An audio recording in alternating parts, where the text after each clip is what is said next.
everybody, welcome to this week's Roundup. No special announcements or anything, so let's jump right in.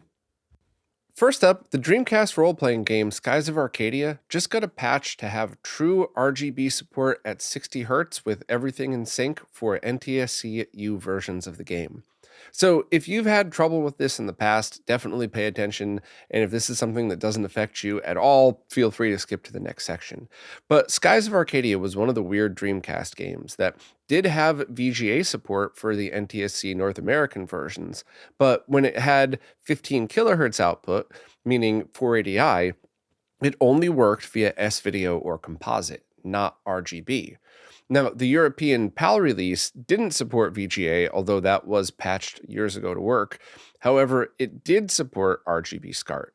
So if you're somebody that has something like a 15 kilohertz only PVM and you're just trying to plug everything through your RGB setup, this would be really annoying because then you'd have to break out another cable, plug something directly. It would just be a total pain rather than use your existing setup. And while there were patches previously to try to get the RGB support working, it messed with a lot of things inside the game. So now the developer Wriggles has made it so that audio and cutscenes are all in sync one-to-one with the Japanese and US release, so no more drifting or delayed audio. The sound effects are also the correct Japanese US releases. And walking speed is now the same exact value. It's region free and it is RGB, VGA, composite, all in 60 Hz with multi-language support for the first time ever without any issues. So if you want more details on this, check out Derek's post on it. But this is just one of those things that, if you've been trying to play this game on an all RGB setup in North America, you've been banging your head against the wall for years trying to get it working, and now you no longer have to do it. You can just fire up this patch and play it the way it probably should have worked from day one anyway. Next up, Reese just did a video on how the Fujinet project is working today in 2025. And Fujinet is a multi-peripheral emulator for 8-bit computers that uses an ESP32. And Reese showed it off on the Atari 800, but it also works with different Atari 8-bit consoles, as well as things that are similar in the architecture. So the Apple II and III, Coleco Atom, Commodore 64, and Tandy Color computers with more stuff being added. And essentially, this allows you to emulate quite a bit of stuff. One of the funniest things I mean this in a nice way, but one of the funniest parts of Reese's video was watching him connect an Atari 800 to Wi-Fi using Fujinet. I thought that was awesome. But this does a whole bunch of stuff like virtual printing, the ability to download and run disk images of games, virtual modem. I mean, this is really one of those things that if you're somebody who uses retro computers of that era, this is absolutely a must-watch video. And Fujinet's probably something that you've already heard about, but now you get to see just kind of a deep dive demo and what to expect out of it. But it looks really, really impressive and fun, and just one of those things that really brings older stuff to the modern era. I also really enjoyed and thought it was funny watching the weather app being loaded on the Atari 800. But basically, if you're listening, if this is for you or not. If you're somebody that has a pile of old retro computers, definitely watch Reese's video no matter what, and you'll probably end up picking one of these things up. And it's also an open source project, so if you're a developer that's into this, definitely see if there's something you could add or tweak on it, because these things are always really impressive. Next up, Zophar just released his second episode in his Retro Rewind video series, and this one's focusing on speedrunning in the 90s. And a lot of this stuff really might tie into the origins of what we know as speedrunning today. And it was an awesome video, not just because it was kind of a blast from the past and a look back into the way we did things in the 90s, but there was a lot of things that I probably wouldn't have remembered that way unless it was presented like this in the video. And a couple of the things are what could have been the first attempt at doing a tool-assisted speedrun. Now, stuff like that, there has to be parallel thinking. I'm sure there was a bunch of other people around the planet doing the same thing. And maybe that type of stuff was already mainstream in some communities, but generally people who used software emulation to play those games, that was kind of the first go around that I remember of it. So it was pretty cool. And just speedrunning in general and the workarounds that people had to go through to share these files and to share these runs. I thought all of that was really, really awesome. So if you're into any of this stuff, I mean, basically, if you're an old person like me, you should really be watching these because it is a window into probably what you were playing on in the 90s. But even if you're somebody who's into modern speedrunning or you just like video game history, it is kind of a cool window in how we used to do all of this stuff. So if you want to see more from Zophar, I did an interview with him a while back and it was great getting to know him. And the first video is also pretty cool as well. But I don't know. I love these, and I hope he keeps making them. And I just I think it's a very cool way to present to people what we used to have to do. And I think anybody who works on stuff today could definitely see the evolution of all of this, and where it started and where we're at now. But keep making these, Zophar. I really like them. Last week, I did a live stream demoing how to run games off of your MemCard Pro 2 via the MMCE feature that was just publicly released that a bunch of people have been talking about. And I learned a lot about it, and I think I could add some insight as to some questions people had and some problems they may or may not have been running into. So if you want to watch the live stream, by all means, although because of some of the game audio, a bunch of the live stream got automatically edited by YouTube, otherwise it would have been a copyright strike. But I'll try to go through absolutely everything that you need to know here. And the first thing I want to say is just a clarification that the MemCard Pro 2 is a memory card for your PlayStation 2 that also works on the PS1 and PS3. And it was only ever supposed to be a memory card. So this ability to launch games is a bonus that was completely free, that while I think in many cases it's rock solid, it should still be considered a free bonus that you were given for a device that was never supposed to do this in the first place. It's not like the MemCard Pro 2 was advertised as a game launcher. So I think while there are some hiccups, I think any of the negativity is completely unwarranted in any way, shape, or form. But I also think that a lot of the negativity is from people that didn't understand how to use it. But in your defense, anybody that is annoyed by any of that, how would you have known any of this until we kind of take time to do stuff and run through it? So let me go through what I learned about it that I think could help quite a bit of people out. First, in order to get started, just follow the very basic instructions I have here in the post. I also show it in the beginning of the video, and there's no copyright strikes at the beginning for game audio, so that should all be right there. But you basically just either upgrade your existing to the latest firmware or get a brand new one and format it and kind of just go from there. One of the most important things to note is to double check the MMCE settings in OpenPS2 Loader. Now, the latest build should have the correct ones by default, but this is something that you should note anyway, because if you run into issues, maybe something got changed or whatever. So definitely check the MMCE settings and make sure they match what I have here, and then save to, if you did make any changes. Also, you have to remember that this uses OpenPS2 Loader, which itself is not perfect. It's still awesome. I'm not throwing any shade here, but regardless if you load from a hard drive or a network or whatever, each game might need some tweaks to it. And sometimes if you do a network update, it'll automatically kind of load the presets for the games. But generally speaking, you're going to have to try yourself for each game and see what happens. Some basic examples: the game Jack 3 needs the modes 2, 3, and 6 enabled, or it just won't boot. And GT4 needs to enable mode 6, which is disable in-game reset. Otherwise, after the game boots, you need to unplug and plug in the controller. Now, I specifically called those out because that's what I showed in the live stream, but because that's completely related to OPL, and you might run into stuff like that regardless of how you launch the games, as long as you're using OPL to launch them. So just remember, this is OPL-based game launching, so you need to familiarize yourself with that the same way you would if you're doing network, hard drive, USB, or whatever other kind of launches. The other very important thing to note is your model PlayStation 2 will greatly affect the performance when loading games from a memory card. And the reason is because Sony actually changed some of the bus chips on different revision PlayStation 2s. I used the 30001, which is known to have pretty good performance, and I overall thought it was great. The 50K series and Slim 70K series have exceptional performance. However, the Slim 77K is by far the worst, and the 90K revisions are between the 70 and 77K on the Slims. Now, it's also important to note that there is no, it runs better on fat, it runs better on slim. That is not a thing.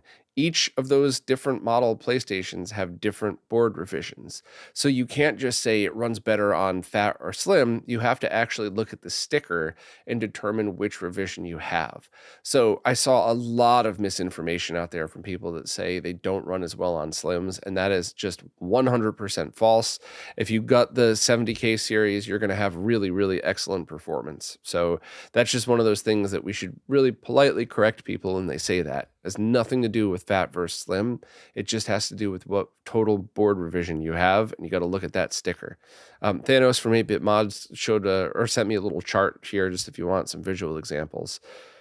Also, since you're using the memory card slot to both save and load the game, you'll run into scenarios where as you're saving, it'll kind of freeze up for a little bit. Now, in the games that I played, it wasn't too big of a deal. The game Mark of Cree, thanks to Sam Miskovich for pointing that one out. I think that was a great example. When you save at the beginning, it seems like the game freezes. You just give it a couple seconds and it kicks in. And then when I played Outrun, when I saved before the match started, before the race started, it took a long time to save the game file, but it didn't affect the gameplay at all. So that's just something to note. If you have games that save while you're walking around or something, maybe that's not going to be the best way to play it. Maybe you should do RetroNAS or something like that, which I did show some comparisons to RetroNAS, including wired versus wireless. And I didn't want to go too deep in that in the live stream, but it's just definitely something to note is that memory card saving is going to affect this because you're using the bus for both of those things. Also, some people reported that if you have a mod chip installed, you either can't get games to load at all or you'll have some kind of issues. And I don't know if there's any easy software-based workaround at the moment. You could obviously, if there's a way to disable the mod chip, definitely try that before loading. And there's a couple of other things that might be workable, but at the moment, there's no load a different version of OPL or something to make that work. But there could be some creative updates for that in the future. So if you want more info on this, definitely check out the video that Tito from Macho Nacho Productions did. Modern Vintage Gamer did a video on it, and I think he wasn't aware of a lot of the stuff that I just talked about. I'm not throwing shade, neither was I before I did the live stream. So while that's probably a good idea of a good video to watch to see what could go wrong, I don't think it's a really fair representation of what this could do. So yeah, basically this post should be everything you need to know for now. As things evolve, we'll continue to update people, but overall, I love it. I think it's absolutely awesome. And I think there's quite a lot of different scenarios in which this is going to be the preferred method that I use. And depending on the game going forward, I'll probably start by just loading it on to my MemCard Pro 2 and see how it goes. If I run into issues that I can't fix with OPL settings, then I'll probably just use it over RetroNAS anyway. But I like the convenience of this, and I think it's an awesome product and a really, really cool free feature that was added to a product that was never expected to have this functionality. So all the info and links to everything are right here in the post. Thanks to everybody who worked on this project, and thanks to the awesome devs who jumped in the chat and walked me through all this. I can't tell you how much I appreciate all of that. I try so hard to get this right, but I'm only human, so I make a bunch of mistakes, and it's really awesome when the devs are there to kind of make sure I get the right info out to people. So thank you all very much. Next up, Ryan from Arcades Games. Ryan, until you correct me, I'm just going to keep pronouncing it like a moron. But anyway, Ryan recently reviewed the new Retro Fighters D6 controller, which is that awesome looking 6-button control pad for the Dreamcast, as well as USB via either wired or 2.4 gig wireless. And overall, it seemed pretty awesome. Now, this is the controller that Retro Fighters used a Mr. Lag test setup to clock in at 5 milliseconds of latency in wireless mode and just under 2 milliseconds in wired mode. So right off the bat, I'm already excited and wanted to try it out. But the review was great. It even survived the throw the controller out the window test, and all of the footage in the video was taken after that rugged drop test, if you will. And everything performed well. It has clicky buttons and a clicky D-pad, which some people may or may not like. I actually prefer it for some stuff and not others. Whenever I play arcade games with a controller like that and not an arcade stick, I actually really like it, but something odd to me about playing like Super Mario Brothers with a clicky D-pad. But that's all preference. There's no right or wrong answer. It's whatever you prefer. And overall, I mean, Ryan gave it just a good review, and the only thing that he had feedback on was some of the button remapping, which could very potentially be updated via a software update. So that's one of those things where, of all the potential negatives, that's a good one because it could be fixed after you even get the controller. Some really cool features of it though, and I don't want to take away from Ryan's review here, but there's a switch on the bottom that changes the D-pad between Dreamcast D-pad mode or emulate the left analog stick or emulate the right analog stick. So when you use it on different platforms, you could still use it for fighting games, and even including ones that only use the analog stick. And I believe there's other games that aren't fighting games that you might prefer to play this style controller with, that you just you don't need an analog stick to do so. But overall, just highly recommend the review, and this controller looks really cool. I'm looking forward to getting one to try out, and it should be back up for sale by the end of April. I'm not sure. I think I saw Retro Fighter say they might be coming in a bit early, but this is one of those things where, they're usually pretty spot on their estimates of when things are coming in. So the initial pre-orders are closed, but they should be in stock and ready to buy shortly. And for $50, it seems like a pretty awesome controller that does quite a lot. It's not for everybody, obviously, but anybody that's looking for an arcade style D-pad thing, I don't know, check out Ryan's review. You'll see what I mean, but I'm certainly hyped for it. Last week, Tito from Macho Nacho Productions released a video showcasing some upgrades to Sega Saturns, and there was a bunch that I really wanted to talk about here. First, he showed off a high Saturn, which if you're into hardware, it's neat just to see what that's all about. But also, if you're somebody that wanted to do the FRAM mod for your Saturn, he showed off a new flex cable from Zaxor that makes it much easier. But while that's absolutely awesome, what I thought really stole the show was the 2025 comparison between 3 different optical drive emulators. And the new Saru from our Retro Gamer Store and J&T Studios, I think really stole the show here. Not to throw shade at any of the rest, but basically the Saru is a plug-and-play cartridge that allows you to load games much faster than possible from any other method. And it does have some compatibility issues, but it also allows per game saves right on the SD card and the ability to launch CDRs or multi-region games, which is great for any time that you might not have a compatible game with the Saru, which of course also means that it allows you to keep the original disk drive. So fully plug and play. And the downsides of the Saru were really mostly came down to where you got the hardware from, because a lot of suppliers were using reconstituted parts, chips that were pulled off of old dead components and being, reused on these, which means that who knows how long that could last. And also a lot of them didn't have beveled edges, didn't come with cases, or came with really crappy cases. So now Retro Gamer Store and JT Studios came out with a version that first and foremost has a beveled edge, which is such a big deal because Saturn cartridge slots are really finicky. But it also comes with a typical Retro Gamer Store super high quality injection molded case and all brand new parts. So it's really one of the best, if not the best made Saru I've ever seen. And Martin from Retro Gamer Store has also been working on a fork of the Saturn software anyway, so that's what this one would be recommended to use, but I believe you could put whatever one you want on there anyway. And I think while it's more expensive than some of the junky ones that are on AliExpress, I mean, that's to be expected for quality, and it's still under $100. So I think this is really my new go-to for anybody that has a Saturn that wants to launch homebrew. I mean, I think there's just nothing about it that you would want to skip unless for whatever reason for a fact that the games that you want to play don't work right, at least yet, with the Saru. And the other thing that Tito showed off that I thought was really impressive was the rings menu for the Satiator. So the Satiator is another plug-and-play device that goes right into the MPEG slot in the back that has amazing compatibility. However, the rings menu also allows for per game saves that go directly to the SD card, which the official firmware doesn't, at least yet, support. So that was another thing that was highlighted in Tito's video that I thought was really great. Now, I know the Shiro crew did an awesome write-up on it when that feature was first released, but it's cool to see this stuff showcased again, just to remind people of these different functions that could happen, because, it's not expected of people to just know all of the alternative firmwares you could use. Most people that buy it would just assume you follow the instructions on the website and that's it. So it was pretty cool to see that showcased.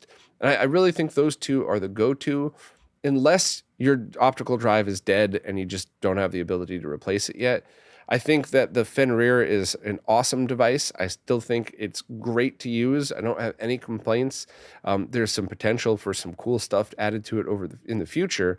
But at the moment, if you want to use it, the only two choices are to either remove your CD-ROM drive or to install the Saturn switcher, which Tito actually did a video on that as well, if you're interested in it, which are all great options, but you still have to open up your Saturn and start working on it, as opposed to the two plug-and-play options that are cheaper. Or one is cheaper, the Satiator is the most expensive out of all of these, but there's really choices for everybody now. And I do think that anybody listening that has a Saturn, not all of these are going to be right for you. So that's perfect. You have a choice of 3 excellent ones. I think the Mode is still a good contender, but that is still also very expensive. So I don't know. I would just strongly recommend this video for any Saturn fans that want to get an idea of what they should be using. And I really just liked especially the new look at the Saru. Or the JT Studio Retro Gamer Store Saru. I have links to everything right here if you're interested. There's also a coupon code if you want to buy the Saru now, the good version of it. So I think that's $5 off or something. So, it's not a big deal, but hey, I'll take a free $5 coupon any day. So check out the video in the post if you need any other info, but great video from Tito, and it's just great time to be a Saturn fan, right? I recently did an interview with Reinhard, aka Copper Dragon, who is the developer that invented Lumacode, which is something I have been so excited about since I first heard about the project. And essentially, Lumacode is a way to take consoles up until the Master System NES era, give or take, and get really high quality video out of it without having to remove any components. And in most cases, if not every case, you could make it a no-cut mod.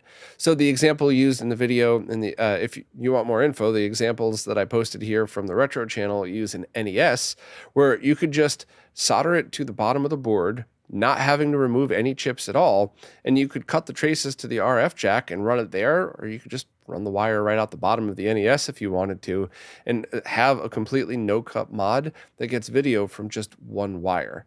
Now, Reinhardt went into how this works in the video. I'm not smart enough to regurgitate it as well as he did, so please just check out the interview if you are interested. Obviously, all of these podcasts are available anywhere you could find podcasts. Just search for Copper Dragon RetroRGB, or just watch the video on YouTube, whatever you prefer, and you'll get the full details about this. But this is just really, really exciting and a fun project, and I'm looking forward to a friend of mine doing another deep dive video on it. Once again, the Retro channel went into everything in a couple series of videos as well, so you could watch those right now to get all the info you need. But I think this is going to be the mod for anybody who wants to take older consoles and get good quality video out of them.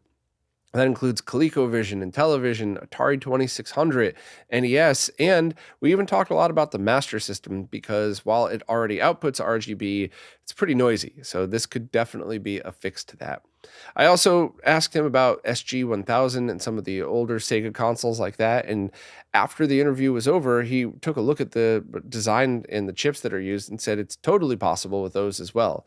I don't think he's going to sell 1 million chips for that, but it's one of those things where if you listen to the interview, that is definitely a possibility. So please check this one out if you're interested. I was just so impressed by all of it, and I'm really looking forward to more people showcasing this, because I think it's really going to be the video mod for older consoles. But videos less than an hour long, or video or audio, however you listen, whatever's easier for you is the win here. But definitely check it out, even if you're just remotely interested, because it's a very cool project and I want more people to be using this.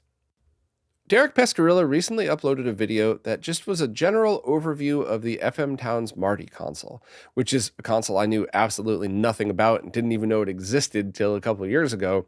And I think a lot of people kind of felt the same way about this. It's kind of a weird hybrid console computer thing with a floppy disk drive and a CD-ROM drive. And there's a bunch of options that kind of don't make sense unless you really dig into it.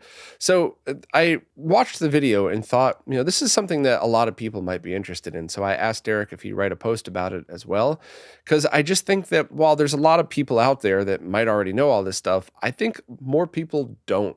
And people who might actually be interested in this, including what peripherals to get, what modern options there might be for things like controllers and keyboards and stuff like that, how to even launch games with the weird system that this has. So I wanted to talk about it and share it here. Derek always says he's not much of a YouTuber, but I don't know, just because there aren't fancy effects doesn't make it a bad video. I got all of the info I would have wanted on it. And there was also a lot of questions that I had when walking away, which is great. Means it got me interested.